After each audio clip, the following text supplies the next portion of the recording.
Hey, baby. Yeah? How about a quickie before work? Not gonna say no to that.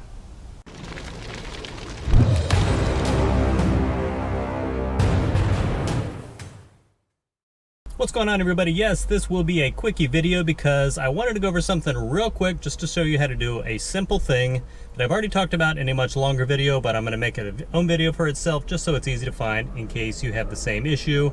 Not really issue, but same thing you want to take care of like I do. And I'm certainly glad it's going to be a quick video because I'm sitting here in my truck without it on, without the AC on, and it's about 95 degrees and humid today. So let's get started. Okay, so I have my key in the ignition in the on position, and you can see all kinds of lights here, and hopefully you can read it right here. I have the maintenance required light that is on for my truck right now.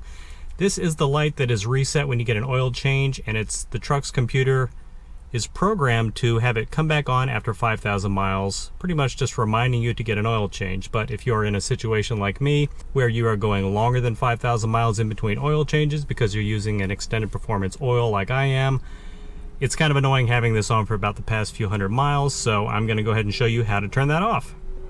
So all you have to do with the truck completely off, go ahead and find your trip button, which is the small black button right here. I know it's probably hard to see. Hold that down completely and do not release it.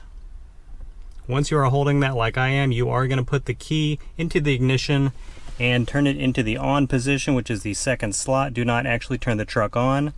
It is in the on position and you can hear the beeps. And in a second, after just a few beeps, I think it was like 2 or 3 for mine, the maintenance light did go off and you can go ahead and check it. So I did release the trip tab. Go ahead and take the key out.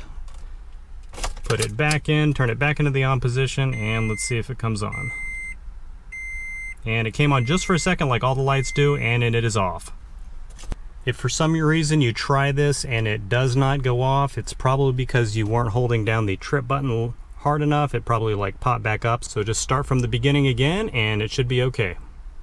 All right, everybody, like I told you, quickie video, that is it for this one, and I'm glad because I don't know if you can tell, I am super shiny now from sweat, so I'm gonna go inside, take a shower, enjoy your weekend. I will have a video or two coming out this weekend, so stay tuned for that.